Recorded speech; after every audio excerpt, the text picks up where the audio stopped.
एक निष्ठुर सेवकनी वार्ता। एक दी પિત્તરે ઈશ્વા પૂછ્યા, સામે કુલિક વાર માણે માણા બહા માફ કરવો જોઈએ જ્યારે તો માણું વિરુદ્ધ પાપ કરે કે 7 વખત સુધી?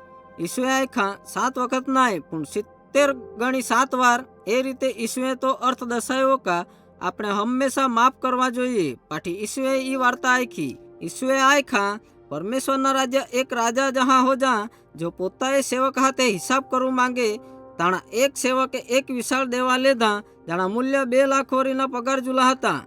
સેવક તી દેવા ચૂકવી નાય શકનો તેથી રાજાએ આખા દેવા ચૂકવું હારું ઓ માણુને તાણે કુટુંબો હા ગુલામ તરીકે વેચી દેવા। સેવકે રાજા આગળ તાણા ઘૂંટણે પડીને આખા કા માણે હાથે ધીરજ રાખ ને મેં તું દેવાની બધી રકમ ચૂકવી ઓફી। રાજાએ સેવક ઉપર દયા કરી તેથી તેણે તાણા તમામ દેવા માફ કરી દેતા ને ત્યાં જાવ દેધો।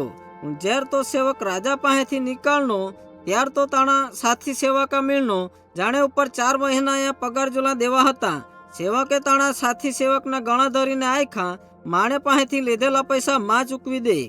સાથી સેવકે તાણા ઘૂંટણા પર પડીને આખા કા માણે પ્રત્યે ધીરજ રાખ મેં તુણા દેવા બધી રકમ ચૂકવી દી। તાણે બદલે તે સેવકે તાણી સાથી સેવકા જ્યાં સુધી તી દેવા ચૂકવે નાય ત્યાં સુધી ત્યાં જેલમાં પૂર્યો। ઉલાક दूसरा सेवको ही ई उता हेरा ने दिलगिरी हुई गुआ त्या ही राजा पाहे गुआ ने त्या बधा आखी देधा।